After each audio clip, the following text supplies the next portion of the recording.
This is Rebecca Lowe, or Rebecca Lua, if you listen to Suboptimal Radio, and you are listening to Men in Blazers on the NBC Sports Network. It's unbelievable!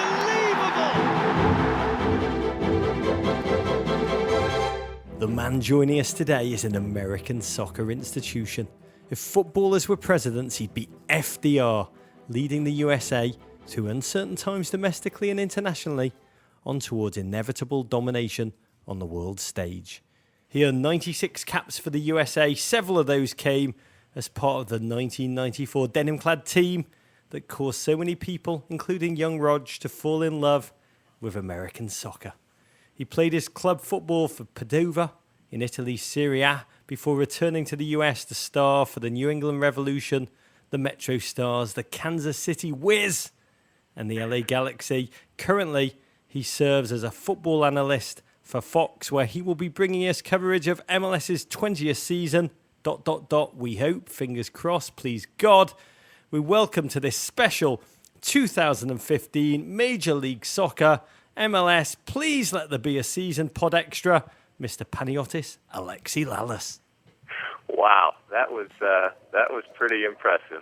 I don't even know where to go from there. That's beautiful, man. Alexi Yasu. Tiganis, everyone good? Everybody good over there? You guys are still employed, right? We are on tender hooks. We are on tender hooks with what is going on between the players and the team owners. Let's start with the question which every soccer fan in this country is asking right now, Alexi. How angry are you that gingers are the last minority to be given their own emoji by Apple? What's with that?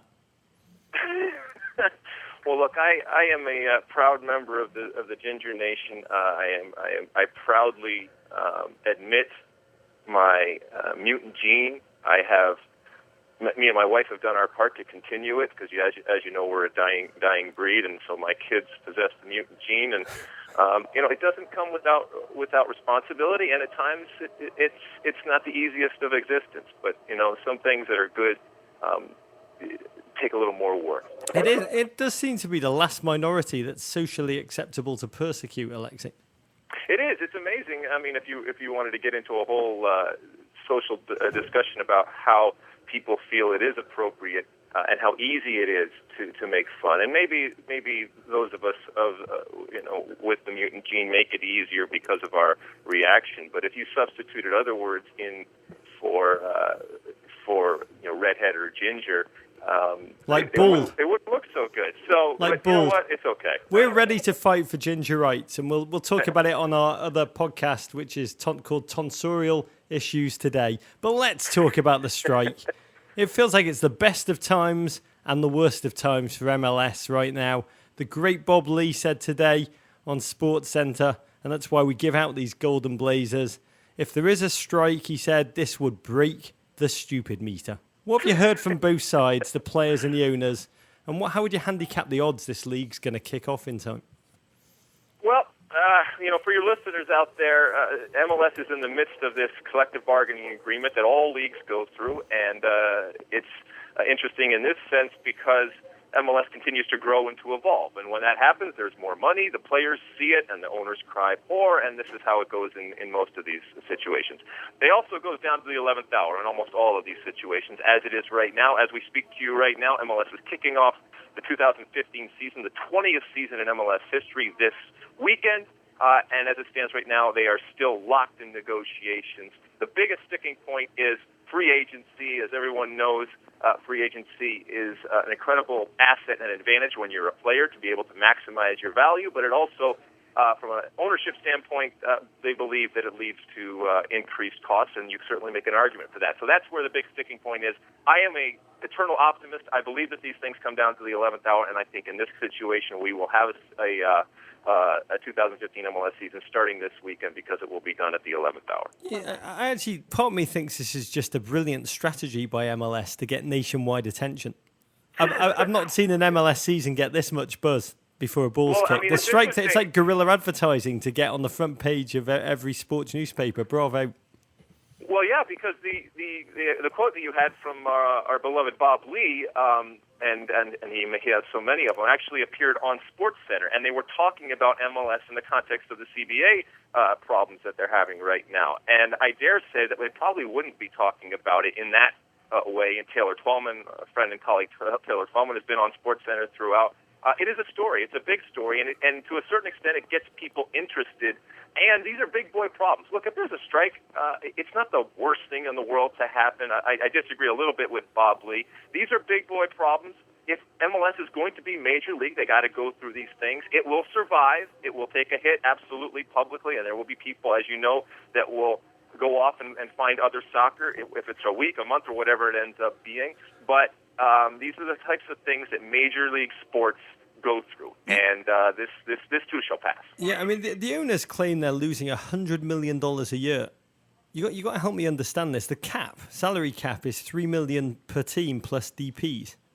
They've just signed a landmark TV rights deal, $75 million a year. They've got large sponsorship deals in place. How are they losing $100 million? Is the cash being burned in garbage cans in Columbus, Alexi? Well, you'd have to go and look at all the books, and we'll never be able to see that. But you also have to understand, and once again, for your listeners that maybe not as close to it as we are, MLS is a single entity, and in that sense, the way that it is structured, it is about the collective, and you're only as strong as your weakest link. Everybody both participates in the gains, but also participates in the losses. We asked many of our listeners what the correct prayer is to urge the season to kick off in time. GFOP at Richmond AJ suggested the right prayer is, and say it at home if you want, especially if you're in Orlando and you've got 60,000 fans ready to welcome NYCFC. Our Garber, who art in office, hallowed be thy shay, with Kaka come, don't let Josie be done on turf as he was in Sunderland. Strike aside, I have to say, Alexi, I am excited for this season, the 20th. I watched every one of DC United home games in their first season 20 years ago with my own hair and my own teeth in place. I'm fully aware how far this league has come, how quickly it's come. It's much mocked. There's often a kind of a self-loathing or even an over-earnestness of those who do love it. But it's the American League, and more than ever, the league in which America's best players are taking the field. For that reason, I am unbelievably excited. Have you got the tingling about this 20th season?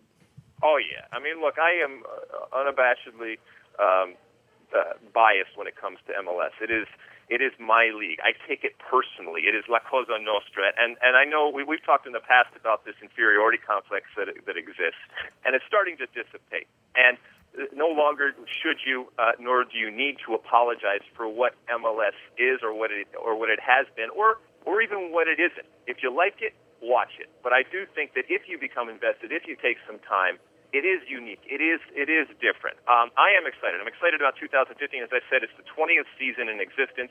And we have two new teams coming in with NYCFC, who we all know are coming in. And are they or are they not going to live up to that mothership and the aesthetic that they've made a point of trumpeting, the way that they talk about their association with Manchester City? Parent company. Well, that's fine.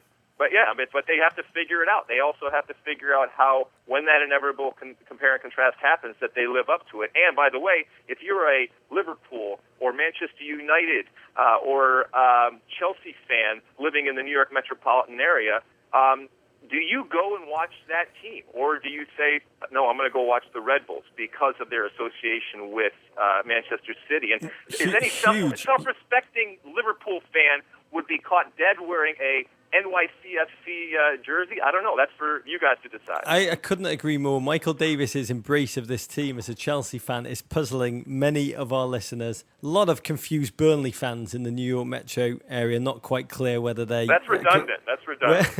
But let's go back to the beginning. I love origin stories. April 13, 1996. You made your MLS debut. 3-2 loss for the New England Revolution at Tampa Bay Mutiny. Where are you now, Tampa Bay Mutiny? Because You Love Me by Celine Dion was number one. The MLS is about to, please God, enter its 20th season. What's the most profound difference right now from when you took the field, April 13, 1996, humming Celine Dion? Wow. So back then it was Wild West, and people have to understand that back in the 1900s we were coming off of the '94 World Cup. And look, the '94 World Cup was so important in terms of establishing that foundation to build MLS and giving people an idea of what soccer could be when it's played by professionals in a type of environment where people are that's conducive to soccer.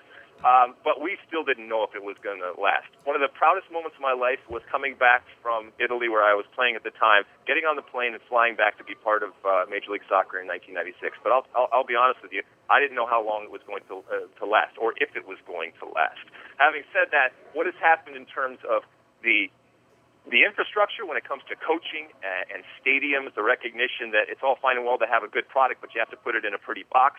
And these stadiums that have come online and given not just soccer fans but sports fans in North America the level of accommodation that they are used to when they watch sports, but also, and I know we've talked about this too, the change in the way that we market this game, where it was in those days, it was the barnification of the Chuck E. Cheese type of aspect of marketing and selling the sport to kids I love and families. Chuck E. Cheese.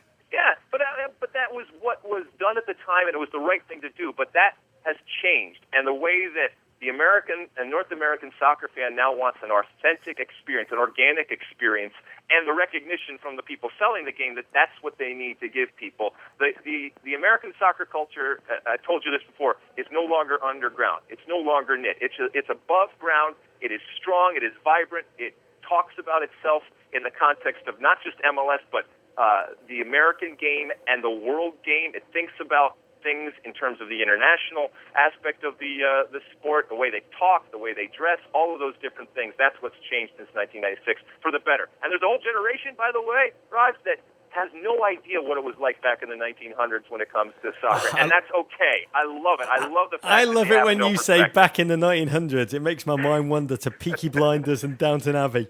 But you know what I've noticed really over the past 18 months, Alexi, MLS has gone from a bit of a kind of an easy joke worldwide, a footnote, to an oft-mentioned rumour in transfer dealings. I mean, it's now taken seriously when Van der Vaart kind of his agent just throws out he may be looking to MLS. Yeah, it's taken less seriously, but it is wonderful when Mario Balotelli's agent says that he'd like to come here. Samir Nasri talking about America is where I'm going to end my career. I remember the Premier League, Alexi, in the outset, in the early 1990s.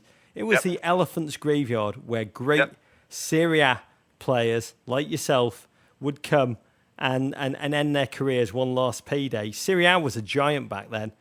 Football League tectonic shift. They are fluid. And for me, I can see the signs of MLS's legitimacy slowly building. It's a slow process, but it's very real. It's interesting you talk about that migration and a quick migration, because back in the 80s and 90s, once again back in the 1900s, there's a whole generation that doesn't realize that Serie A was the place. It was all the big money. It was all the big players. It was the place to go. So much so that I had offers after the '94 World Cup, which completely changed my life, to go to England, to go to Germany, and to go to Italy. And there was no chance in hell that I was going anywhere else but Serie A because of the perception of what it was at the time. If MLS teams played in England, Alexi, what league would they be in? No, they could play in the EPL. What are you talking about? Yeah. Some of them could function in that mid-level to lower-level EPL. Yeah. I don't mean that they'd be able to play the crap teams like Manchester United every week. I mean, like they'd play. Some of them could play in the English Premier League. But how would you range the team? So the best teams you think could play in the lower levels of the English Premier League? Yeah, absolutely. What about the other teams? What's the spread? The spread, the worst side of MLS. Where would they rank in your mind? Championship. Because to me, watching LA Galaxy, I'd put them, to be honest, I'd say they're a good championship team that would have a real run in the FA Cup. Well, let's get to some specifics here about, we're both tingling, we both have excitement. What new players' arrival do you most hotly anticipate in MLS 2015 post-strike? Kaká down in Orlando, and obviously Davi Villa and what they're doing in NYCFC, and then the summer arrivals that are going to happen with Steven Gerrard out in Los Angeles and Frank Lampard once again in New York. You've got Toronto FC, who, by the way, with the amount of money that they've spent and the talent that they have spent with Sebastian Giovinco now Josie Altidore and the already existing Michael Bradley. If they do not make the playoffs, and once again, for your listeners that don't know a lot about what's going on, this is a team that has spent oodles of money, has had incredible support when they came into this league, but has yet to make the playoffs. It has just not gone well. If they don't make the playoffs in 2015, given once again they've doubled down and spent more money, once again they have great players, and they're playing in an Eastern Conference that, at least on paper, is weaker. And instead of 5 teams out of the 10 making it, 6 teams out of the 10 make it. And they're playing in a conference with two brand new teams in NYCFC and Orlando. If they don't make the playoffs, they should just fire the entire team and the entire front office. Thinking about Toronto, I mean, Michael Bradley is one of the most intense competitors I've ever interviewed. I mean, he's had a tough World Cup. His club last season had a shambles of a campaign. What do you think is going on in his head right now?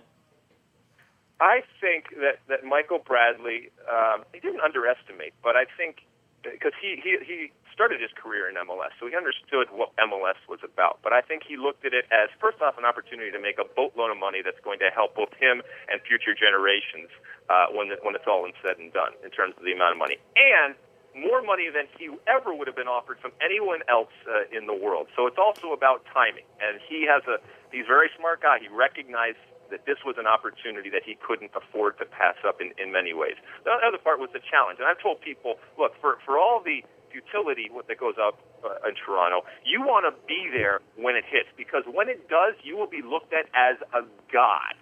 And Michael Bradley, once again, is a smart guy, so I think he wants to be in that situation when it does hit, when it does go well, and he be the focus of that and one of the reasons, at least, why it went well. So, and I do believe that it will go well eventually. I mean, look, a blind squirrel eventually catches a nut every once in a while, especially when it spends a lot of money. I mean, Josie, by the way, is a player, to me, needs to be loved, and I believe he will be in Toronto in a way he never was in Sunderland. And Sebastian Giovinco at Toronto, fascinating to me. No aging great, not an elephant's graveyard player. He is a Europa League quality player who chose to come to MLS. I mean, he was financially compensated greatly for that choice, but it's a massive step for the league. And it'll be fascinating to see whether he chooses to coast once he's here or uses his quality to excel. Which US player do you expect to have a massive season? Which U.S. player? Yeah. Well, I mean, there's the usual suspects that are important, and I already talked about Josie Altidore and his, just absolute disaster of the last couple of years in terms of scoring goals. He gets this new lease on life, which also and a healthy paycheck when it comes to it. He's got to score goals. He's got to score goals. I like the fact that he's scored some goals now with the national team after coming back, and we know it's about confidence, but it's on his shoulders. He's the man. He's got to score goals, and he's got to score goals consistently. Other guys that we talked about, Jesse Zardes, who has just burst on the scene when it comes to the national team, and really just continues to evolve and get better and better. Player for the Los Angeles Galaxy right now. I'll be interested to see how he functions once again without Landon Donovan, and how he continues to grow and improve. Some other guys you remember from last summer, Matt Diesler, who was the center back for the U.S., signed a designated player contract along with his teammate at Sporting KC, Graham Zusi, who were both involved in the World Cup.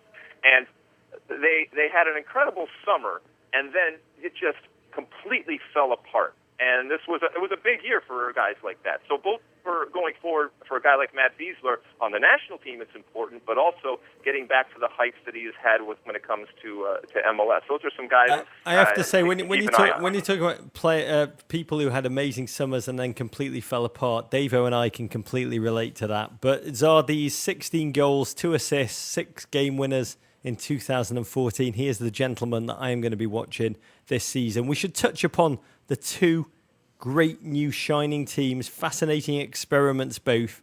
New York City FC on the field, that slightly sloping field at Yankee Stadium. What are you expecting from the New York team? Well, first off, they have a very good coach and one that really understands MLS in Jason Kreis, and that is important. But once again, they have positioned themselves to be this adjunct of Manchester City. And we've seen in the past when it comes to Chivas USA how that can be very problematic. I'm not saying that it's going to be, and they have the benefit of learning from the past and hopefully taking some of those lessons. But there is, as I said, going to be this compare and contrast. And are you a diluted version of the mothership? And if so, why should I follow you? Mixed Discarud, we just had him in the panic room this week. He's now fully one of us. And he's going to lose some of his exotic otherness, I think, Alexi. Will he still be a light unto the nations? Well, it's interesting that you say that, because there is this perception of players that are overseas, that they are of higher quality and of higher value. And sometimes it is actually the reality. Mixed Discar is going to be interesting because while we have seen him, or while we have known of him from afar and anointed him and given this perception of being quality, now he's got to do it on a continual basis right in front of everybody on television and in the stadium. I think he's got the ability to do so. I think he's going to be interesting to watch as to how he adapts to this new league.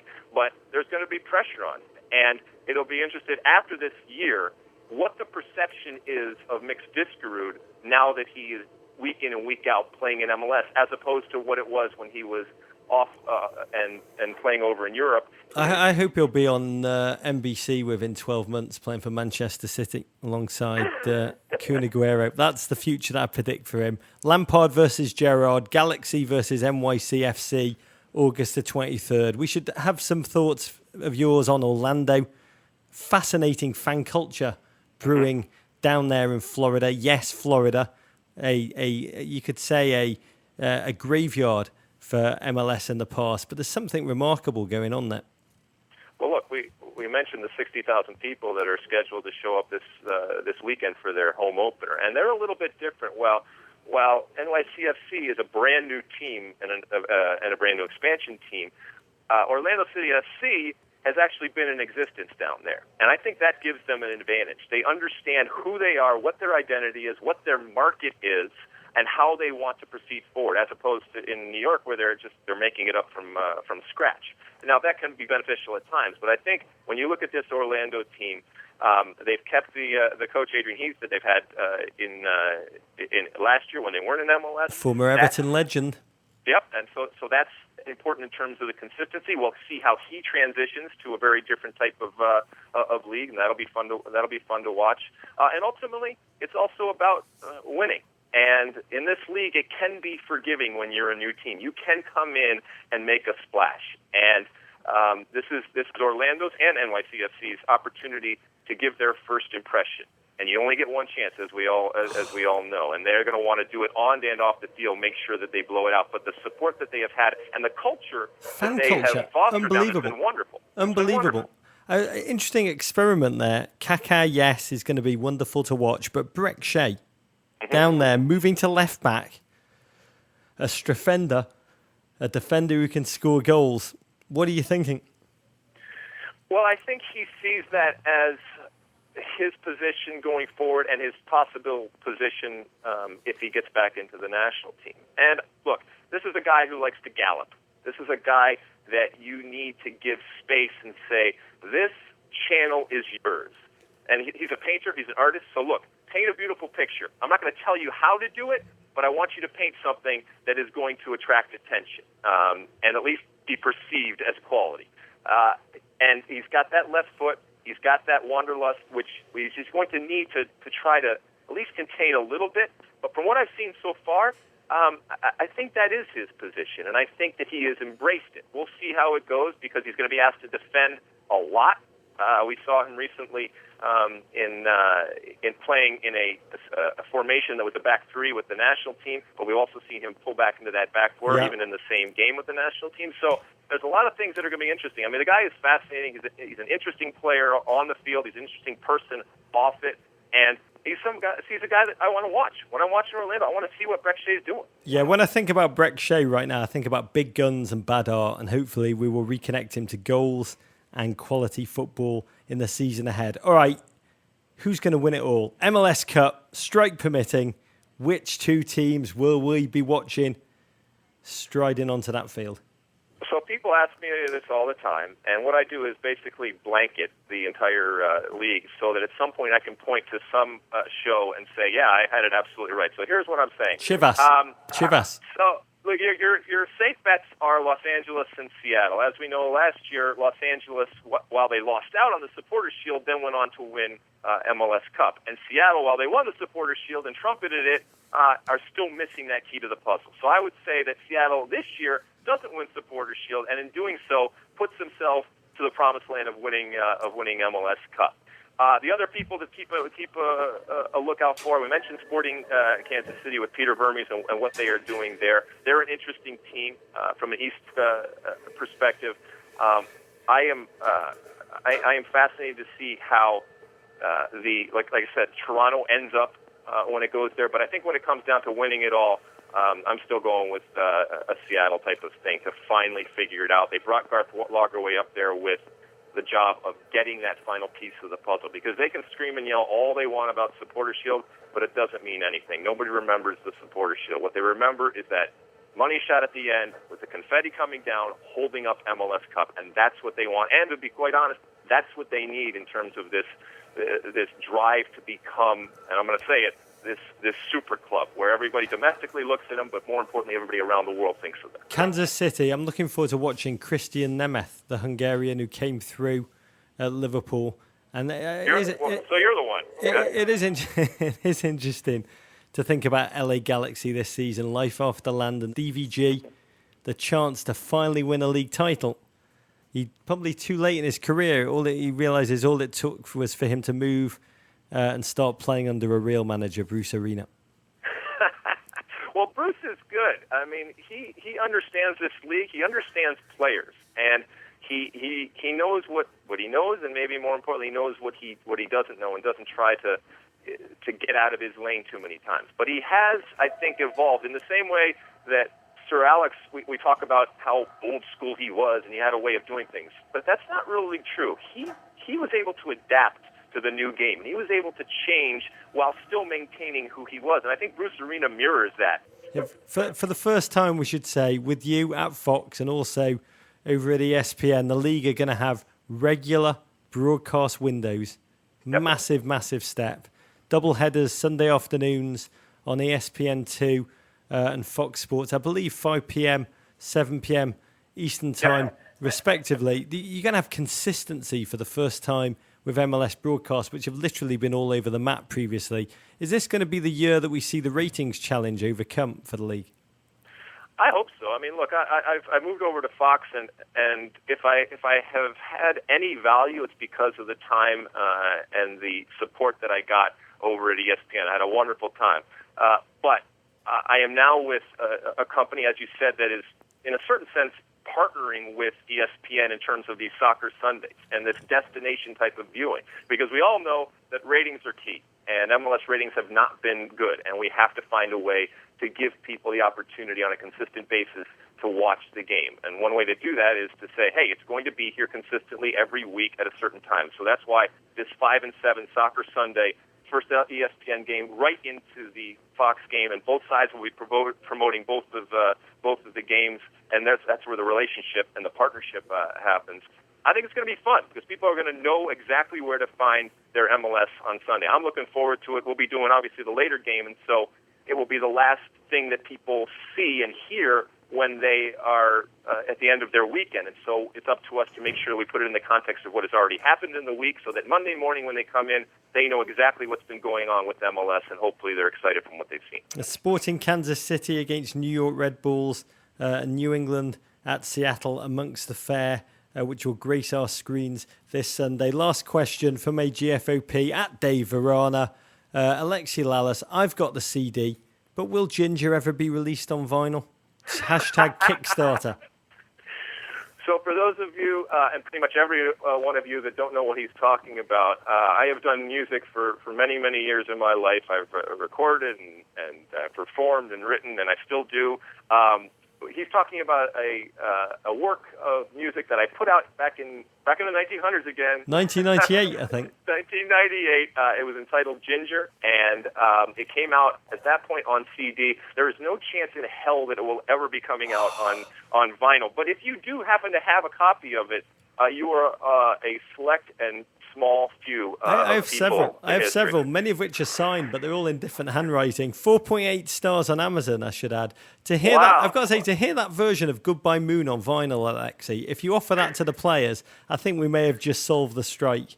I've not seen you since Rio, by the way. Are the red velvet shoes still in your possession, or have the Smithsonian come calling? I get more questions walking through airports about my red shoes from last summer in the World Cup than anything else. Everyone wants to know where they are. They are. I just rest assured that they are safely tucked away, where they will remain until a later date. And I'm glad that they made such a impression on so many different people. They were fun to wear. I know that at one point you took them when I was off. I wore them. And you wore them on air, so you know what it's like. They're almost like Dorothy's slippers. You put them on, and you have this sense that anything can happen, and that you can be taken home. Yeah, they're like Dorothy's slippers, but a little more fungal, if I'm being candid. Well, that's true. I want to thank you. We're going to touch base with you, I hope, throughout the season. Please God, this season, inshallah, as they say, will kick off. But we wish you and everyone at Fox a great season, and looking forward to seeing that rating climb. Well, it's always a pleasure, and I hope that you and your listeners continue to follow professional soccer. I think it is your duty, as we've talked about before. If you are an American soccer fan, you should be following your domestic league. I'm not saying you have to follow MLS, but find your professional team out there in the United States and follow it. And then we can sit down and we can do the official American soccer fan handshake. Oh, you sound like Paul Revere to me. You sound like Paul Revere. Alexi, thank you so much. Thanks. Rock on.